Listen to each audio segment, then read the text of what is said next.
There's a special kind of pride that you feel deep down inside, a strength that seems to thrive in Lima, Allen County. The American way of life, to get in gear and do what's right. An unbreakable forthright link called real American strength. Lima, Allen County, real American strength. Forever moving forward without forgetting where we've been. Creativity meets technology, where possibilities never end. Ohio's strong Midwestern know-how, exploring innovative ideas. Deep rooted but always growing, ever proud of where we live. Lima, Allen County, real American strength.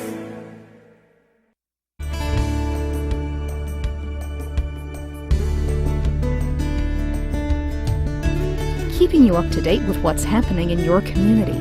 Community Focus on GTV2. Thanks for joining us today on Community Focus. I'm Ann Decker, and pleased to welcome to the studio today Jill Ackerman, who is the superintendent of the Lima City Schools. Thanks for being here. Thank you for having me. You told me your first 9 weeks are just wrapping up, and I can't believe it. It seems like yesterday you guys just went back to school for the first time. This estimate is going to end in just a couple of weeks. So mid-October, we will be switching over to the second 9-week estimate. So parent-teacher conferences will be coming up early November. We'll talk a little bit about that when it gets closer. But midterm reports have already gone home to parents, and Incredible. This school year is moving along quite rapidly. Well, and it is your first 9 weeks as superintendent. How's it gone? It's been wonderful. It really has. We have had so much fun, lots of Spartan activities that have happened. We started off the year with a bonfire and a pep rally. This week is Spirit Week at the high school. We're leading up to homecoming. So today is Crazy Hair Day, and tomorrow is College Day. Wednesday we're doing Go Pink Day. Thursday is Dress Like a Twin Day, so you can dress like your best friend. Friday is Spartan Spirit Day, and then that leads up to the homecoming game on Friday night and the homecoming dance on Saturday. So there have been a lot of fun activities like that going on. The kids have been really excited. We also have, on the academic side though, a lot going on with the third grade reading guarantee that we just adopted that board policy last week. And this week is actually the first third grade reading Ohio Achievement Assessment for the school year. So all third graders will be taking that test. And then additionally, we screen all second and fifth graders in what we call the COGAT, which is a cognitive ability test. We screen them for gifted. So see if they're eligible for gifted services as well. So there's a lot of academic focus going on. And then this month also, in just a couple of weeks, will be the Ohio graduation test, which will be given to any juniors and seniors that have not passed it previously. So it's a big academic month as well in the school district. Is there anything mom and dad can be doing to help prepare the kids for this? Well, we would encourage people to read every night with their child. Even you can read quite a few books with an elementary child in just 20 minutes. Newspaper articles for older students, magazine articles, there's just so much out there. But just encouraging constant reading all the time, and as much math as you can incorporate into cooking and dinner time and things like that. Take them grocery shopping and work on the math. Cutting coupons, figuring out the percentage of discounts, anything like that. Because in these classrooms, you know, of 25 and 28 kids, there's not always a lot of opportunity for one-on-one. So anything that can be done at home. We send a lot of activities home in our backpacks with students as well. So we really encourage parents to take advantage of the library and all the resources in the community as well. Well, and it's not just when the kids get to school too, but even as babies, if you get them started on the right foot, they're going to be doing this on their own by the time they get to school. Right, and instilling a love of reading. If you can start early with board books and all of that, then they love reading and they want to read books. And they will love it. And parents just work on it from the time they're little. Right. Yes. Okay. What else do you have coming up? Well, we have this Thursday is our second annual student art auction at the Met Block building. So we're looking forward to that. That is Thursday, October the 4th from 5 to 7. That is all student artwork that has been framed and it's auctioned off. We also have some gift baskets that each building has put together. They're all theme-based. So there's Ohio State, there's the Blue Man Group tickets in the basket that says Together We Do It, D-U-E-T. That's from North. We have a pizza basket. We have a wine and cheese basket from the Arts Magnet Group. So there's lots of opportunities to purchase tickets for those baskets as well. Those can be viewed on our website. The tickets are $1 a chance, and all of the proceeds from the auction and the baskets will go to the levy campaign. Okay. And you do have a rally for the levy campaign coming up in November, We don't do, you? on Saturday, November the 3rd from 9 to 11. Everybody's welcome from the public. We're going to meet at the high school. We're going to walk through town and end up at Lima Stadium, where we're going to have hot dogs and cider and activities for the kids and games and face painting and things like that. Just a fun event. It does sound like fun. And it's a good chance for people to get questions answered about the levy. Absolutely. Okay. We welcome all that. Great. Anything else we need to know about? Well, I think that we have 2 concerts coming up that are fairly big. October 10th is the All City Choir concert at the high school. So all middle school choir kids come together at Lima Senior High and perform. That's at 7 o'clock. And then on the 18th is the first band and orchestra concert, Lima Senior High. Just always fantastic venue there. So that's at 7 o'clock as well. And the one on the 18th is actually the one where they'll draw the winners for the gift baskets. So it'll be important to be there. And I know you welcome the general public to come to any of the events going on, right? All of the events. Everything is always open to the public. We're here to serve the community, and we're always happy to do that. Great. If people want more information about everything going on at the Lima City Schools, they get it from your website. Our website, www.limacitysschools.org. You can like us on Facebook for updates and just pictures and fun things as well. And then you're always welcome to call at 419-996-3400. All right. Thanks for coming in today. Thanks for having me. You're welcome. Jill Ackerman from the Lima City Schools. When we come back, we'll tell you all about HEAP right after this on GTV2. Help keep the youth of Lima safe by donating to Lima Safety City today. Hello, I'm Chuck Eichelberger from the Lima Noon Optimist Club. Safety City is a very important part of the Lima community. The Optimist Club is renovating Safety City and it needs your help. Donations can be made by going to the website limasafetycity.org. You can also send a donation to Lima Noon Optimist Club, P.O. Box 428, Lima, Ohio 45802. Help keep the youth of Lima safe by donating to Safety City today. My joints ached and I was always tired. I was always cold, I couldn't concentrate, and my body hurt all over. My doctor told me I had lupus. Women of childbearing age, and especially African American women, are at higher risk. If you suspect that you have lupus, you should contact your doctor.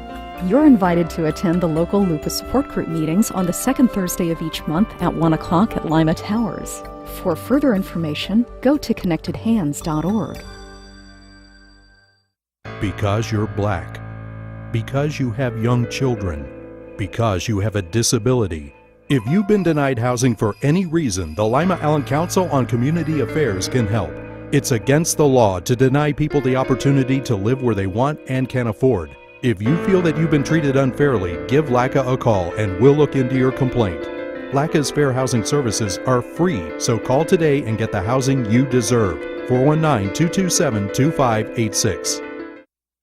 Welcome back to Community Focus. I'm Ann Decker. If you're like me, you had the furnace turned on for the first time over the weekend because it got a little bit chilly. Here in the studio to talk about how to get some help with your heating bills is Marva Cowan. She is with the Lima Allen Council on Community Affairs, LACCA. That is correct. Okay. First, we need to start off by talking about you're getting a new phone system, and things are going to be different if people do need an appointment for some assistance with their bills. That is correct, Ian. The customer spoke and we listened. Our telephone lines are very busy in the morning, and so people were having to miss work to try to schedule appointments or get other friends or family members to get those scheduled. And this gives the customer an opportunity to schedule appointments without having to dial directly into our office. In fact, all appointments will be taken through the IVR system and not by calling LACCA. So I don't know, I can't stress that enough. And what is that phone number? The phone number is 1-855-286-7559. That is a toll-free number. And customers can start on October 15th, scheduling appointments that will start on November 1st. Okay. And so that's going to be something that's new too. In the past, for the first 14 days of the program, all we did were walk-ins for people who were shut off. Well, the program's going to change, and so we'll need to continuously get this out there in that we're going to start off on day one with appointments and only 10 walk-ins. Okay. If people miss this number, is it on your website? Can they access it there? Yes. Okay. www.lacca.org. Okay. What can you do for the people this year? This year, for regulated utilities, we will do what the PUCO has set as a benchmark. We'll do $175, which will get a regulated utility turned back on. It will get new service, or it will maintain service for those folks who are in disconnect status. For bulk fuel customers, the benefit is $750 worth of fuel oil or propane. For non-regulated utilities like Midwest, Mid-Ohio, we can do $450 worth of assistance, which actually is a little bit of an increase. And so the benefit to that is, yes, the regulated utilities get less, but they also have that 175 benchmark, which the other utilities don't. We also have had an increase in folks asking for wood, and we can provide $350 or what's equal to state-defined cord of wood for folks who burn firewood for heat. I never even thought of that. In fact, that's the first time you've mentioned it on this show. Oh, I'm sorry. We have been doing that for quite a while, but it just seems to have risen in popularity, and I don't know if it's more cost effective, if it's because people are trying to be more energy efficient, but there are customers who are burning wood, and guess what? If the electricity goes out, you still have heat. You do? Yes. How many customers do you end up serving during the year? Last year, we did 3,000 PIP applications alone. This past winter, we were up over 1,000.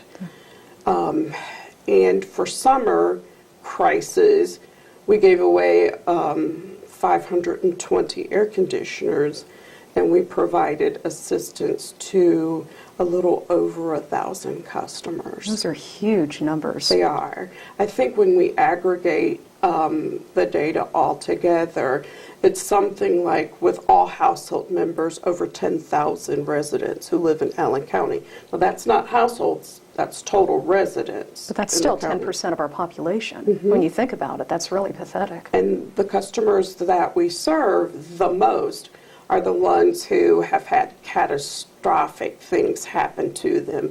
Their plants closed down, their hours have been cut at work.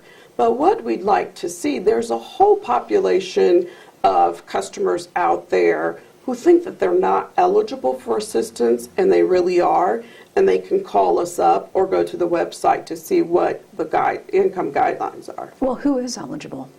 For a family or a household of one, you can have $22,280, and I think I'm right around that for being right, worth of income per year. And as your family size grows, so does the income level. You know, there are so many numbers involved with this, you kind of make the head spin, but if people do have questions, you're available to answer them. We are. We have a whole entire intake team, and if customers have questions, they can call LACCA at 419-227-2586, ask for centralized intake, and they can answer any questions they have about their utility bills. You also have a brand new handy-dandy little book that outlines all the programs available in Ohio. Yes, that is correct. That's something new that the state put out, and we're going to use it as marketing materials as well. In the booklet, it lists all of the programs, energy programs that are available across the state. And the utility companies do have some energy programs too. Like in our county, Jobs and Family does Neighbor to Neighbor. In other counties, they have fuel funds through whichever utility territory they're in. For Allen County, Dominion does Energy Share Money, and a lot of folks don't know that they can get that benefit through Salvation Army. No kidding. Yes. So it pays to call around and ask. Exactly. And so what we will do is we will be handing out the booklets to all of our customers. We will mail them out to some of our partners in the community that we do business with and we refer customers to. And any other agency that would like some, just give me a call at LACCA and I will be glad to get those out. Okay, and your number again for questions or for these booklets is? For questions, 419-227-2586. But that is not the number to call for appointments anymore. It is not. And that number is? That number is 1-855-286-7559. And it is toll free. All right, and you're starting that on the 15th of this month? October 15th, and that's when the Winter Reconnect order kicks in. All right. So I would just like to say this about the Winter Reconnect. Regardless of income, any customer who has a regulated utilities, so for our area it's AEP and Dominion, they can use what's called the 175 rule or the Winter Reconnect order. So anybody can call and say, I'd like to use the Winter Reconnect order to keep their services from being disconnected. Okay, that's good information to know. Appreciate you coming in today. Thank you, Ian. You're welcome. Marva Cowan from LACCA. When we come back, we'll tell you about activities planned for Fire Prevention Week right after this on GTV2. Here at the Humane Society of Allen County, we're proud to be the home of many great animals looking for many great homes. Over the past few decades, we've given thousands of animals hope of a new life. And we want to share our shelter's passion with you because we can't do it alone. To see how you can help animal advocacy in our community, please visit us at hsoac.org. It's never too late to help support the Humane Society of Allen County. Please visit us at hsoac.org.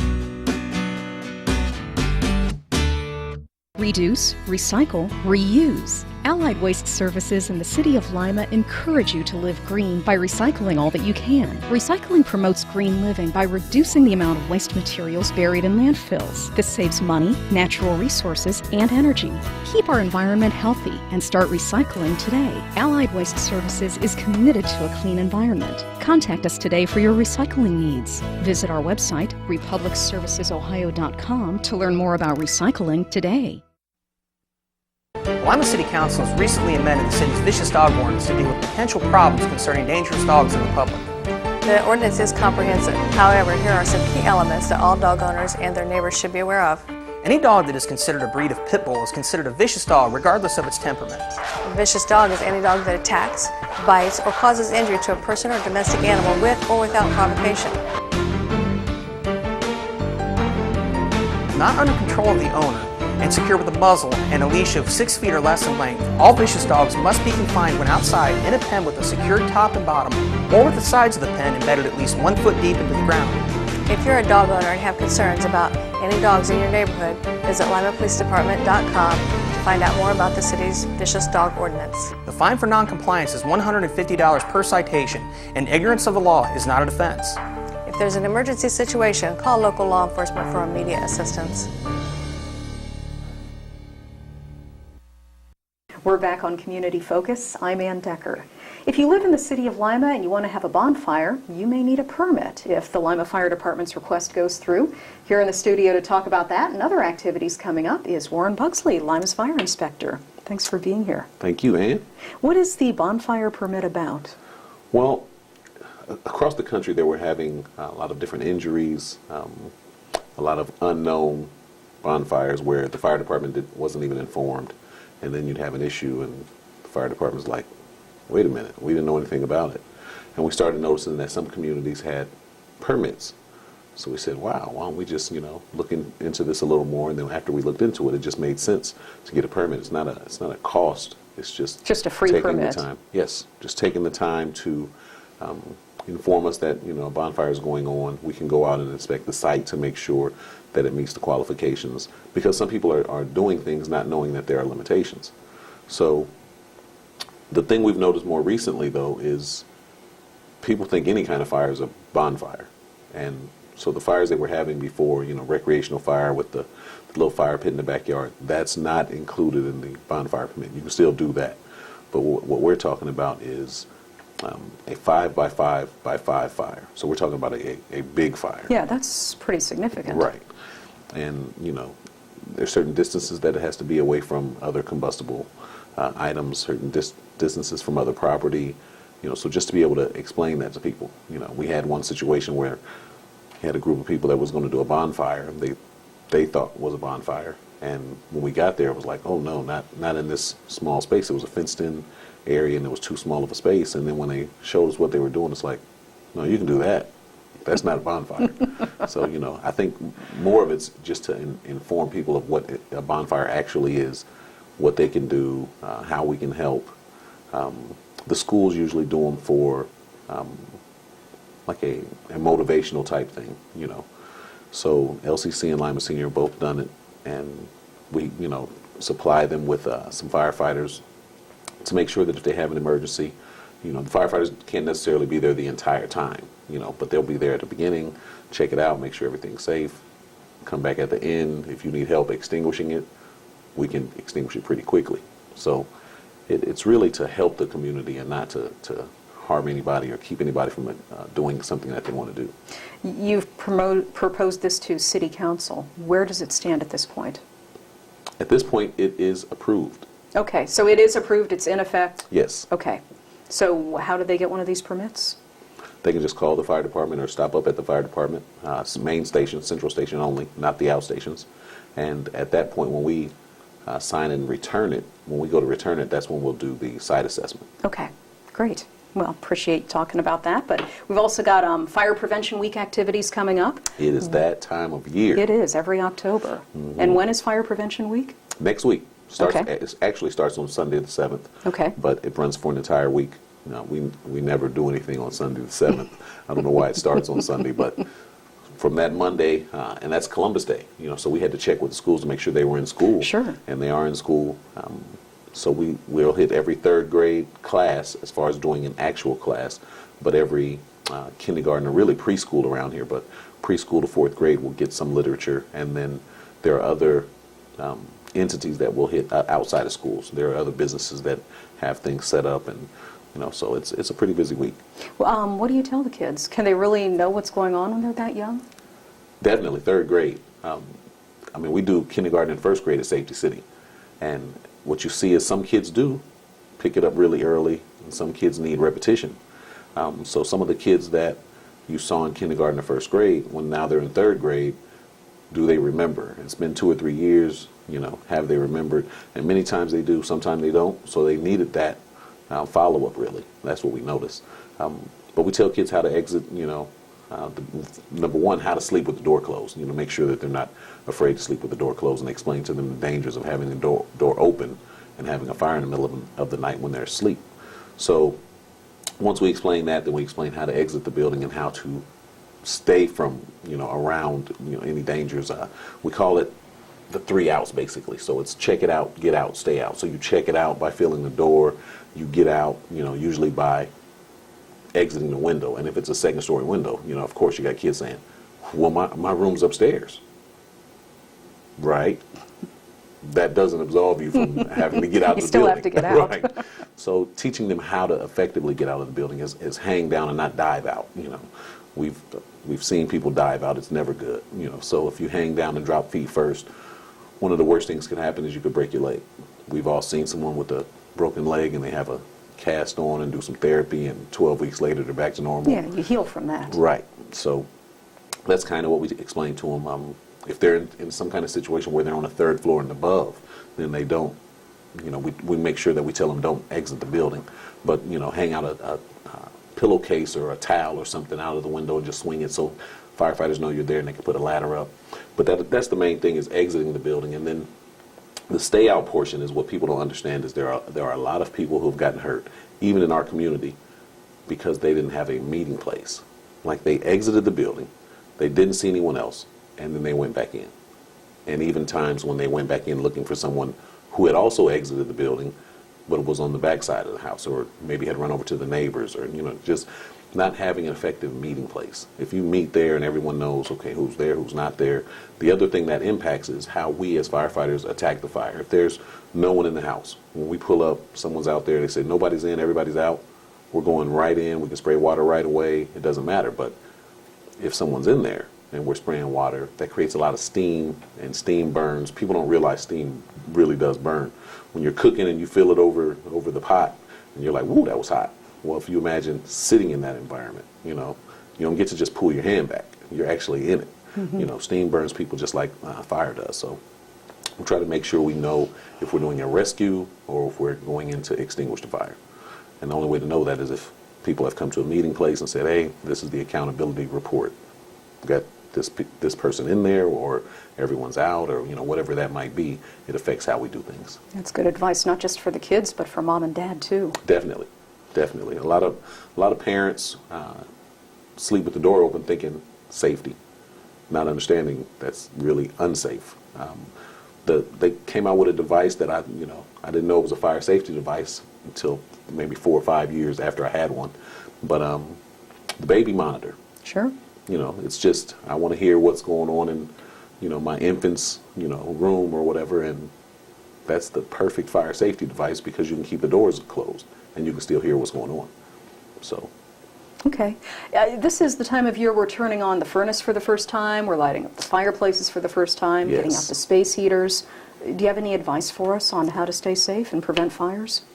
Definitely. Now that I have a 2-year-old grandson, You're not that old, are you? Oh yeah.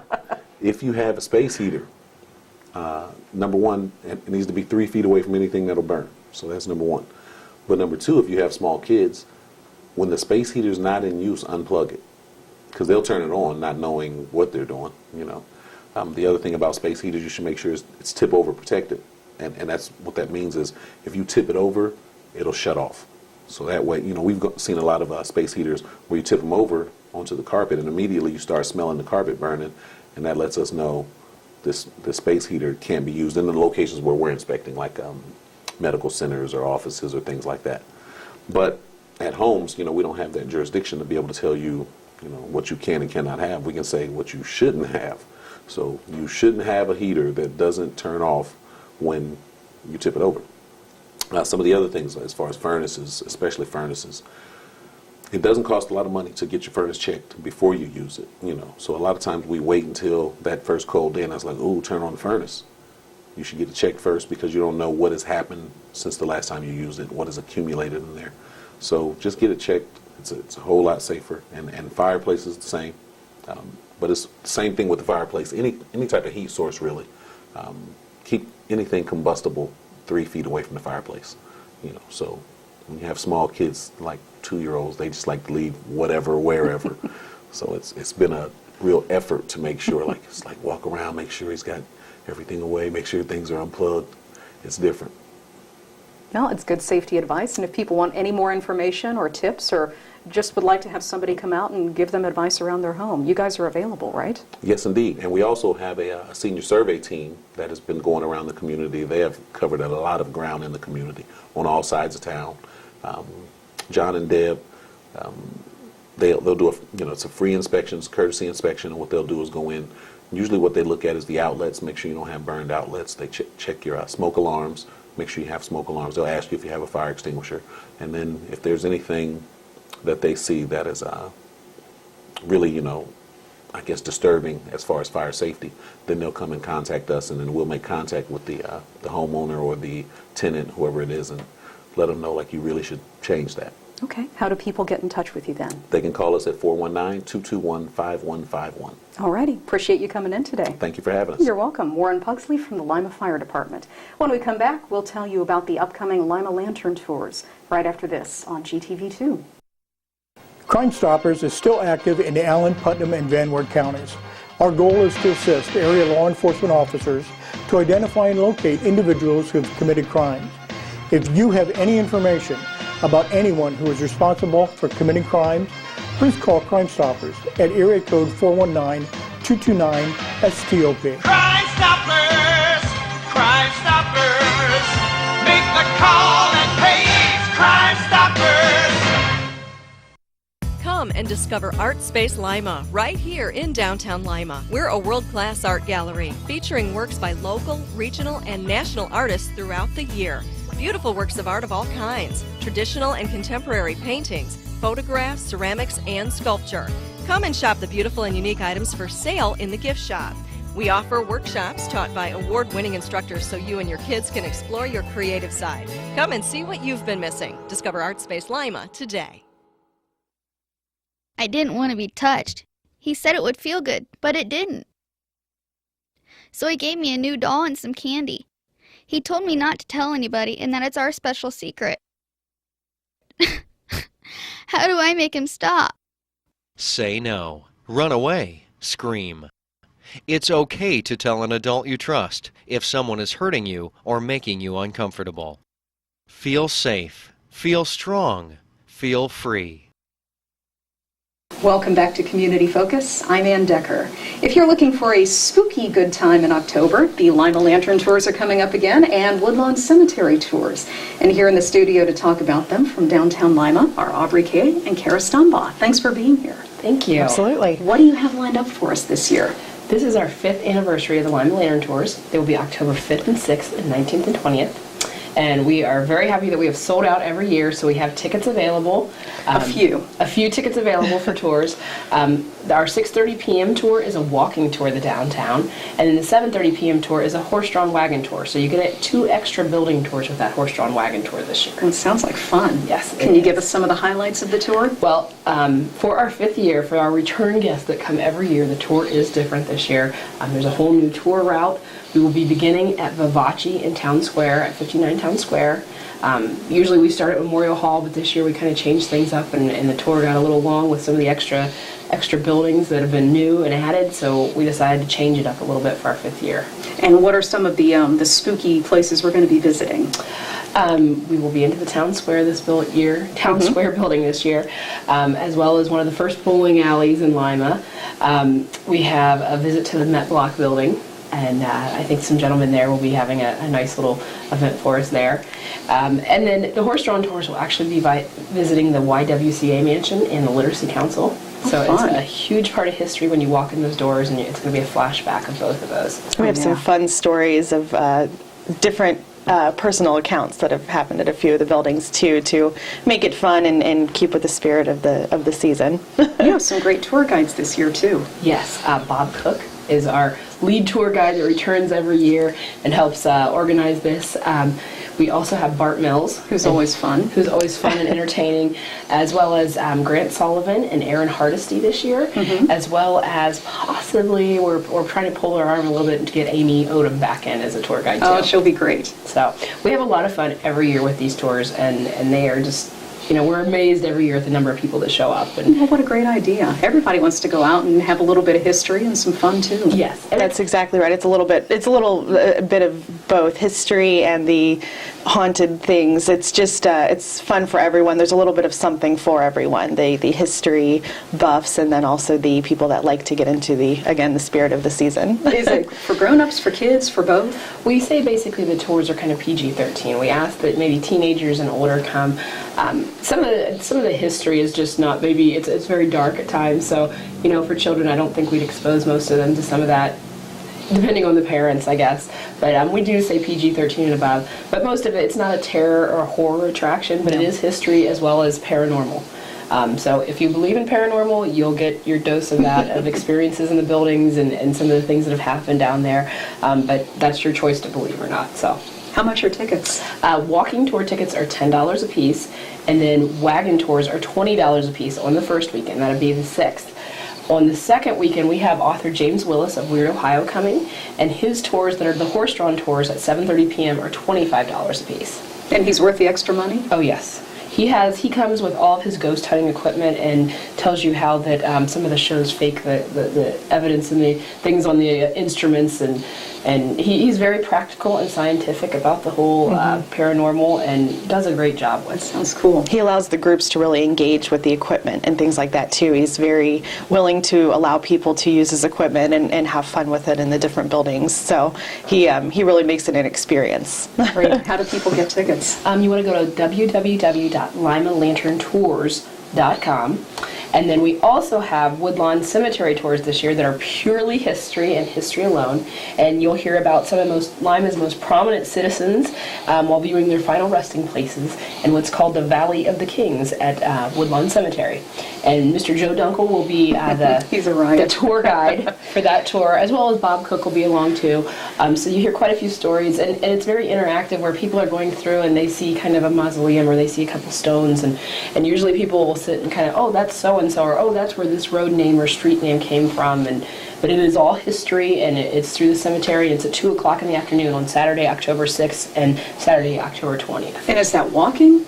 Is that riding? That's horse-drawn, and then there are a couple portions where we stop the horses and we get out and walk through a couple sections, and then the horse picks us back up the wagon and takes us through to others. Okay. And I can personally vouch for this because, Randy behind the camera and I actually did this tour on video with Joe. Yes. Last summer, I think it was, and it's just fascinating. Yes. It really is. Joe has a great way of telling the stories as well. He's a great guide. He has a lot of history. How much are the tickets for the Woodlawn Cemetery tour? Those tickets are $20 a piece. Okay. $25. Oh, I'm sorry, $25 a piece. Those are horse-drawn tours. So they are $25 a piece, and you want to get those tickets also at www.limalanterntours.com. Okay, and the dates for Woodlawn Cemetery? Are October 6th at 2 o'clock p.m. and October 20th at 2 o'clock p.m. All right, and I know tickets are going fast for everything, so get them right now. Absolutely. You don't want to miss out. Yeah. And Aubree, if people have any more information or want details, they can call your office? They can contact Downtown Lima, Inc. at 419-222-2686 or the Convention and Visitors Bureau at 419-222-6075. All right. Thanks for coming in. Thank you. Thank you. You're welcome. Kara Stumbaugh and Aubree Kay with Downtown Lima. I'm Ann Decker, and this is Community Focus on G.